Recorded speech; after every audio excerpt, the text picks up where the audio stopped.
मार्च 5 तारिख आज विजु पट्टनायक जन्म जयंती तेबे आज जितेबाला शंख भवन में विजु जयंती पालन करा जाउथला सेतेबेले नवीन पट्टनायक कहते बीजेपी को जदि कहबा टार्गेट करिसंती से कहते कि ना बदलाई देले कौन हम जदि लोकों मन जो भल पाइबा अच्छी ताकू आपण माने बदलाई दे पारिबे नाही।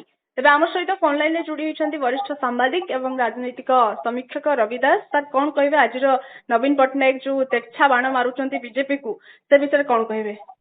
नहीं नहीं ठीक किए सही विजु जनता दल एंटायर जो प्रतिष्ठा जो पराभाव सब विजु पट्टनायक को केन्द्र करता विजु पट्टनायक जो प्रभाव छाड़ी जाते तारी बड़े विजु जनता दल चली 24 वर्ष शासन क्षमता रहिले कि कथा हूँ विजु ना विजु जनता दल शासन क्षमता रही विजु पट्टनायक बहुत कम को मैंने एक्चुअली ठीक भाव से कर नुहे विजु पट्टनायक बहुत प्रतिमूर्ति होती ओडिशा रे विजु पट्टनायक ना बहुत स्कीम एमाने करथिले ता सत्य किंतु जो माने विजु बीजेपी सरकार आसला पर विजु पट्टनायक से स्कीम गुड़ा किसी बदली देइछन्ते नेचुरल नाम बदली देइछन्ते काई बदली ना विजु जनता दल एबे मुख्य विरोधी दल अछि मुख्य विरोधी दल विजु जनता दल कोटे की सामने आसिले यदि सेही स्कीम गुड़ा रखुचंती ताहले लोक धारणा हम बोले विजु जनता दल सरकार अच्छी या विजु जनता दल की अधिक राजनीतिक फायदा मिलूँ यहाँ से इंप्रेसन से ना बदल ना बदल जहाँ नवीन पट्टनायक कहले विजु पट्टनायक ओडिशार एभली भाव गोटे पुरुष परिणत प्रवाद पुरुष परिणत होती जहाँ को लेकिन सारा राज्य में प्रति गोटे बड़धन समर्थन सहानुभूति अच्छी आउ जो माने ओडिया अस्मिता कहीकि आसचंती से माने विजु पट्टनायक भाया जड़े बरपुत्र को तो कदापि न्यून करें ना ओडिशार बरपुत्र मानकर जदि प्रमुख किसी लोकों ना रही लोक मान से रही तो विजु पट्टनायक ना भी आसूची ना विजु पट्टनायक ना जहाँ कहले आप ना बदले कौन स्कीम ना बदली देले से जीवनी कि विजु जनता दल कौन कला आज पंचायत राज दिवस को राज्य सरकार बदली देले कले ना कि विजु पट्टनायक जयंती करुँच विजु पट्टनायक जयंती नवीन बंधन किंतु पंचायत दिवस कहले से कहले जातीय पंचायत दिवस सहित यहाँ हम मोर कह कथा हूँ जदि से पंचायत राज गोटे हूँ राज्य सरकार विषय स्टेट सब्जेक्ट कन्स्टिट्यूशन अनुसार गत सरकार निष्पत्ति करते इनफैक्ट यही निष्पत्ति विजय निजे मुख्यमंत्री थे 30 पंचायत व्यवस्था कले जो पंचायत निर्वाचन होता मार्च 5 होता पंचायत राज दिवस किंतु जानी पट्टनायक आसिले सरकार सेटा को पालन करुले कारण Biju Patnaik main opposition leader भाव थे किंतु विजु जनता दल बीजेपी सरकार थिला बेले मार्च 5 को पंचायत राज दिवस भाव नहीं थे किंतु एबे बीजेपी एकुटिया सरकार है एप्रिल 24 रे जोड़ा जातीय पंचायत राज दिवस जो जातीय पंचायत दिवसटा मनमोहन सिंह सरकार स्थिर कला मनमोहन सिंह सरकार स्थिर कला इस दिवस को कहीं ना से दिवस 23तम संविधान संशोधन बिल गृहीत होगी नोटिफिकेशन होता तेणु से दिन से ने किंतु यहीटा को जे सरकार बाध्य था ता नुहे किंतु से भाविले विजु जनता दल विजु पट्टनायक जयंती को पंचायत राज दिवस कले द्वारा राजनीतिक दृष्टि विजु जनता दल लाभवान हम विजु पट्टनायक राजनीतिक दल टी अच्छी तेणु से देखिले यहाँ को नकरिकी जातीय पंचायत राज दिवस सहित ओडिशा पंचायत दिवस को नहीं गले आ जातीय स्तर में केंद्र सरकार बर्तमान बीजेपी सरकार अच्छी तेणु ये जातीय स्रोत में ओडिशा सामिल है बोली से कहींपारे डबल इंजिन सरकार किंतु तार जवाब रे विजु जनता दल कौन करने उचित था हाथ में 30टाक जिला परिषद अच्छी ओडिशा रे एबे भी आज से निष्पत्ति नेलेनी जे सारा ओडिशा रे आज सबुआड़े पंचायत स्तर में पंचायत दिवस पालित हम जदि विजु जनता दल तार जिला परिषद मान को निर्देश दे था मोबिलाइज करता सब जिले होता कारण 30टा जिला परिषद खाते अच्छी अधिकांश सरपंच पंचायत समिति सब होता तेणु सरकार नकले ये जो विजु पट्टनायक जयंती पंचायत दिवस जो परंपराटा अनेक परिमाण रही था किंतु विजु जनता दल ये चैलेंज कहीं पालन न कला करने उचित था कि यही धरण मोबिलाइजेशन नक ଖାଲି ବିଜୁଙ୍କ ନାଁ ଏମାନେ ଲୋପ କରିଦେବାକୁ ଚାହୁଁଛନ୍ତି। ନାଁ ବଦଳିଲେ କ'ଣ ଲୋକମାନଙ୍କ ହୃଦୟରୁ ଠିକ୍ ଲୋକମାନଙ୍କ ହୃଦୟରୁ ବିଜୁ ପଟ୍ଟନାୟକଙ୍କୁ ବିଜେପି ଛଡ଼େଇ ନେବାକୁ ଯେଉଁ ଉଦ୍ୟମ କଲେ ମଧ୍ୟ ବି ହୁଏତ ସଫଳ ହେବନି। କିନ୍ତୁ ଆଜି ସେଇ ଜାଗାରେ ବିଜୁ ପଟ୍ଟନାୟକ ଜୟନ୍ତୀ ସେମାନେ କରୁଛନ୍ତି। ବିଜୁଙ୍କ ଜୟନ୍ତୀଟା ମଧ୍ୟ ରାଜ୍ୟ ସରକାର ପାଳନ କରୁଛନ୍ତି।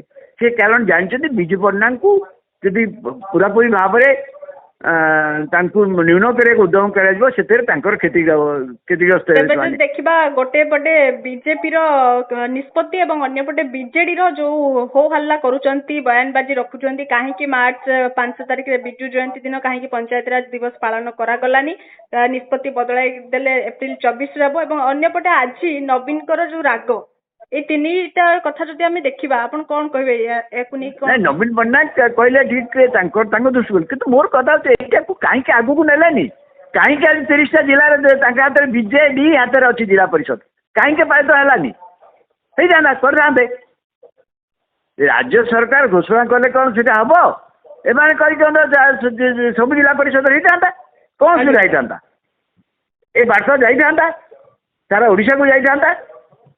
ଯେ ରାଜ୍ୟ ସରକାର ପଞ୍ଚାୟତ ଦିବସ ଆଜି ନ କଲେ ମଧ୍ୟ ଆଜି ଓଡ଼ିଶାର ଲୋକମାନେ ବିଜୁ ପଟ୍ଟନାୟକଙ୍କୁ ସ୍ମରଣ କରି ଆଜି ଦିନରେ ପଞ୍ଚାୟତ ଦିବସ ପାଳନ କରୁଛନ୍ତି। ଏ ବାର୍ତ୍ତା ତ ଯାଇଥାନ୍ତା। ଆଜ୍ଞା, ଏଇଟାକୁ ଏଇ ଆହ୍ୱାନଟାକୁ କାହିଁକି ବିଜେଡି ଗ୍ରହଣ ନ କଲା? ଏବଂ ତୃତୀୟ ସ୍ତର ସରକାର ଏ ଯୋଉ 3ଟା ମାନେ ରାଜ୍ୟରେ ଆପଣ ଜାଣିଛନ୍ତି, ଗୋଟେ ହେଲା କେନ୍ଦ୍ର ସରକାର, ରାଜ୍ୟ ସରକାର, ତୃତୀୟ ସ୍ତର ସରକାର ହେଲା ପଞ୍ଚାୟତ ବ୍ୟବସ୍ଥା। ଆପଣ ଜାଣିଛନ୍ତି ଆଜ୍ଞା, ତୃତୀୟ ସ୍ତର ସରକାର ଆପଣ ବିଜେଡି ହାତରେ ଅଛି।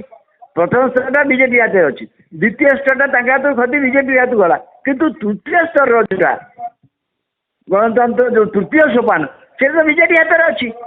କାହିଁକି ସେଠି ପଞ୍ଚାୟତ ତାଙ୍କ ଅଧୀନରେ ଅଛି, କାହିଁକି ନ କଲେ? କରିବା ଉଚିତ ଥିଲା। ଆଜ୍ଞା, ତେବେ ଏମିତି ଯୋଉ ନବୀନ ପଟ୍ଟନାୟକର ପ୍ରତିକ୍ରିୟା ଦଉଛନ୍ତି କଣ ସେ ପ୍ରମାଣିତ କରିବାକୁ ଚାହୁଁଛନ୍ତି ଯେ ଯେତେବେଳେ ବିଜେଡି ହଟି ଯାଇଛି, ବିଜେପି ସରକାର ଆସିଛି, ଲୋକମାନେ ପୁଣି ତାଙ୍କୁ ସେମିତି ଭଲ ପାଆନ୍ତୁ, ସେଇ ହିସାବରେ କିଛି ରଖି ମନରେ କିଛି ଉଦ୍ଦେଶ୍ୟ ରଖି ଏମିତି ଯୋଉ ପ୍ରତିକ୍ରିୟା ରଖୁଛନ୍ତି କି ଯେ ଭଲ ପାଇବା ଆପଣ କେବଳ ନାଁ ବଦଳାଇ ଦେଲେ ହବ ନାହିଁ, ଲୋକଙ୍କ ଭିତରେ ଭଲ ପାଇବା ସେମିତି ଅଛି, ଏମିତି ଯୋଉ ପ୍ରତିକ୍ରିୟା ଦେବାର ମାନେ କଣ? ସେଟା ବିଜୁଙ୍କ କ୍ଷେତ୍ରରେ କହୁଛନ୍ତି। ଆଜ୍ଞା, କାରଣ ବିଜୁଙ୍କ ପ୍ରତି ଏବେ ମଧ୍ୟ ଓଡ଼ିଶାରେ ଭଲ ପାଇବାଟା ଅଛି। ଆପଣ ମଧୁବାବୁ ସବୁଦିନ ବି ରହିବ କହିବାକୁ ଗଲେ ବିଜୁ ବାବୁ ସେଇଟାକୁ ଉଦ୍ୟମିତ କରିକି ସିଏ ବିଜୁ ଜନତା ଦଳକୁ ରାଜନୈତିକ ଉଦ୍ଦେଶ୍ୟରେ ସେ କହୁଛନ୍ତି, ତାଙ୍କ ନିଜ ଦଳକୁ ଗୋଟେ ପ୍ରାସଙ୍ଗିକ କରିବା ପାଇଁ ସେଇଟା କହୁଛନ୍ତି। ବିଜୁ ଜନତା ଦଳର ନାଁ ହେଇଛି, ବିଜୁ ପଟ୍ଟନାୟକ କଥା ଉଠିଲେ ସିଏ ତାଙ୍କର ବାପା ତାଙ୍କ କଥାରେ ଆସିବ, ସେଇ ହିସାବରେ କହୁଛନ୍ତି। କିନ୍ତୁ ତାକୁ ଯୋଉ ଅନୁସାରେ କହୁଛନ୍ତି ସେ ଅନୁସାରେ କାର୍ଯ୍ୟ କରୁଛନ୍ତି କି? କାହିଁ କାର୍ଯ୍ୟ କଲେନି ଆଜି ଜିଲ୍ଲା ପରିଷଦ ମାନଙ୍କରେ ହେଲାନି? କାହିଁକି ବିଜୁ ପଟ୍ଟନାୟକ ଯାହା ଚାହୁଁଥିଲେ ପଞ୍ଚାୟତ ମାନଙ୍କୁ ଯୋଉ କ୍ଷମତା ହସ୍ତାନ୍ତର କାର୍ଯ୍ୟ ସେ ଶାସନ କ୍ଷମତା ଥିଲାବେଳେ କାହିଁକି ପୂର୍ଣ୍ଣ ମାତ୍ରାରେ କଲେନି? କାହିଁକି ଓଡ଼ିଶାରେ panchayat extension to the schedule area ପେଶା ହେଲାନି କାହିଁକି? ତ ଏଇତ ସବୁ ଜିନିଷ ରହିଛି। କିନ୍ତୁ ବିଜୁ ପଟ୍ଟନାୟକ ନାଁକୁ କିଏ ନ୍ୟୁନ କରିବାକୁ ଚେଷ୍ଟା କରିବ, ଯେକୌଣସି ସରକାର କଲେ ମଧ୍ୟ ସେ ସଫଳ ହେବେ ନାହିଁ। ଏବଂ ସେଇ ସାହସରେ ମୁଁ ଭାବୁଛି ମୋହନ ଚରଣ ମାଝୀଙ୍କ ସରକାର ଏଇଟାକୁ ଉଦ୍ଭବ କରିଛି। ସେଇ ହିସାବରେ ବିଜୁ ଜନତା ଦଳ ମଧ୍ୟ ଆଜି ରାଜ୍ୟ ସରକାରଙ୍କ ତରଫରୁ ହେଉଛି। ଗତକାଲି ଆପଣ ବିଶ୍ୱଭୂଷଣ ହରିଚନ୍ଦନଙ୍କ ପ୍ରତିକ୍ରିୟା, ଯେତେବେଳେ ମାହାଙ୍ଗାରେ ବିଜୁ ପଟ୍ଟନାୟକ ମୁଣ୍ଡକେ ପ୍ରତିମୂର୍ତ୍ତିରୁ ମୁଣ୍ଡ କଟେଇ ଦେଲା, ତାପରେ ବିଶ୍ୱଭୂଷଣ ହରିଚନ୍ଦନଙ୍କ ପ୍ରତିକ୍ରିୟା ଆପଣ ଦେଖିଛନ୍ତି? କେବେ ପ୍ରତିକ୍ରିୟା କଲେ, ନିନ୍ଦା କଲେ? କାହିଁକିନା ବିଜୁ ପଟ୍ଟନାୟକଙ୍କର ଏଇଭଳି ପ୍ରତିଷ୍ଠା ଓଡ଼ିଶା ଲୋକଙ୍କ ଭିତରେ ଅଛି। ଆପଣ ତ ତାକୁ କୌଣସି ସରକାର ସାଥିରେ ସେ ସରକାର ଉପରକୁ ଚାଲି ଯାଇଛନ୍ତି। ଆପଣ ସରକାର ସ୍ତରରେ ଆଉ ବିଜୁ ପଟ୍ଟନାୟକଙ୍କୁ ନେଇକି ଭାବିଲେ ହେବନି। ଯଦି ବିଜୁ ଜନତା ଦଳ ବିଜୁ ପଟ୍ଟନାୟକଙ୍କୁ ନେଇକି ମୂଳତଃ ଆରମ୍ଭ ହେଇଥିଲା, ଯଦି ପରବର୍ତ୍ତୀ ବିଜୁ ପଟ୍ଟନାୟକଙ୍କୁ ସେମାନେ ଭୁଲି ଯାଇଥିଲେ, ନବୀନ ପଟ୍ଟନାୟକ ଜରିଆରେ ଚାଲିଥିଲେ। କିନ୍ତୁ ବର୍ତ୍ତମାନ ବିରୋଧୀ ପକ୍ଷକୁ ଯିବା ଫଳରେ ବିଜୁ ପଟ୍ଟନାୟକ ତାଙ୍କ ପାଇଁ ବଡ଼ ସମ୍ବଳ ଭାବରେ ନିଶ୍ଚିତ ଭାବରେ ଆସିଛନ୍ତି। ଏବଂ ବିଜୁ ପଟ୍ଟନାୟକଙ୍କ ନାଁ ଇଏ ବର୍ତ୍ତମାନ ସରକାର ଲିଭେଇ ଦେବାର ଉଦ୍ୟମ ଗୋଟା କରୁଛନ୍ତି। ଏ କଥା କହିଲେ ନିଶ୍ଚିତ ଭାବରେ ଲୋକଙ୍କର ହବ ଯେ ରାଜ୍ୟ ସରକାର ବିଜୁ ପଟ୍ଟନାୟକ ନାଁ ଲିଭେଇ ଦେଉଛନ୍ତି। ଆପଣ କିଏ ମଧୁବାବୁଙ୍କ ନାଁ ଲିଭେଇ ପାରିବ? ଯେମିତି ବାହାର କଥା ସେମିତି ବିଜୁ ପଟ୍ଟନାୟକ କ୍ଷେତ୍ରରେ ମଧ୍ୟ ସେଇଭଳି ଭାବରେ ସେ ଗୋଟେ ବରପୁତ୍ର ଷ୍ଟେଜ୍କୁ ଆସିଯାଇଛନ୍ତି। ଓଡ଼ିଶାରେ ମହାପୁରୁଷମାନଙ୍କ ଭିତରୁ ଅନ୍ୟତମରେ ପରିଣତ ହେଇଛନ୍ତି। ତେଣୁ ସେଇଭଳି ଭାବରେ ଓଡ଼ିଶା ଲୋକ ତାଙ୍କୁ ମର୍ଯ୍ୟାଦା ଦେଉଛନ୍ତି। ମୁଁ ଯଦିଓ ବ୍ୟକ୍ତିଗତ ଭାବେ ତାଙ୍କୁ ଭଲ ଜାଣିବା ଆମର କିଛି ଘଟଣାରେ ମତ କାହାର କ'ଣ ଭିନ୍ନ ଦେଇପାରେ, କିନ୍ତୁ ବିଜୁ ପଟ୍ଟନାୟକଙ୍କର ଯେଉଁ ପ୍ରଭାବ ଯେଉଁ ପ୍ରକାର ଭାବରେ ଓଡ଼ିଶାର ଲୋକମାନଙ୍କ ଭିତରେ ସିଏ ପ୍ରବେଶ କରିଛନ୍ତି, ଲୋକମାନେ ଯେମିତି ତାକୁ ଭଲ ପାଇଛନ୍ତି ଲୋକ ଓଡ଼ିଶା ତାଙ୍କର ଯୋଉ ଅଙ୍ଗୀକାର ଜାତୀୟ ରାଜନୀତିରେ ତାଙ୍କର ଭୂମିକା ଆପଣ ଦେଖନ୍ତୁ ତାଙ୍କ ସ୍ୱାଦ ସଭାରେ ନିଜେ ବାଜପେୟୀ ଆସିଥିଲେ ସବୁ କେନ୍ଦ୍ର ମନ୍ତ୍ରିମଣ୍ଡଳ ସଦସ୍ୟମାନେ ଆସିଥିଲେ ଟୋଟାଲ ପ୍ରଧାନମନ୍ତ୍ରୀ ବି ଆସିଥିଲେ ତ ଏଇ ସବୁ ଜିନିଷ ଯଦି ନଜର କରି ଆପଣ ଦେଖିବେ ଆପଣ ଭାବିବେ ତାଙ୍କର ଖାଲି ଓଡ଼ିଶା ନୁହଁ ଜାତୀୟ ରାଜନୀତିରେ ତାଙ୍କର ଗୋଟେ ପ୍ରମୁଖ ଭୂମିକା ଥିଲା ମୁଁ ଯୋଉଥିପାଇଁ ଓଡ଼ିଶା ତାଙ୍କ ପାଇଁ ମଧ୍ୟ ଗର୍ବିତ ନିହାତି ଭାବରେ ଆମେ ବିଜୁ ପଟ୍ଟନାୟକ ଓଡ଼ିଶାର ଆଇକନ କେବଳ କହିପାରିବାନି ଜାତୀୟ ସ୍ତରରେ ମଧ୍ୟ ସେ ଗୌରବ ଆଣିଛନ୍ତି ଅନେକ କିଛି କାମ କରିଛନ୍ତି ସବୁଦିନ ପାଇଁ ଯଦି କହିବା ବିଜୁ ପଟ୍ଟନାୟକକୁ ବି ମନେ ରଖିବେ ଭୁଲିଯିବେ ତ ଏଟା କହିବା ଏଟା ସମ୍ଭବ ନୁହେଁ ବିଜୁ ପଟ୍ଟନାୟକକୁ ସାରା ଜୀବନ ମନେ ରଖିଥିବେ ଓଡ଼ିଶାବାସୀ ଜାତୀୟ ସ୍ତରରେ ବି ସେ ବହୁତ କିଛି ଗର୍ବ ଗୌରବ ଆଣିଛନ୍ତି ଆମ ଓଡ଼ିଶା ପାଇଁ ନିଶ୍ଚିତ ଭାବେ ବହୁତ ବହୁତ ଧନ୍ୟବାଦ।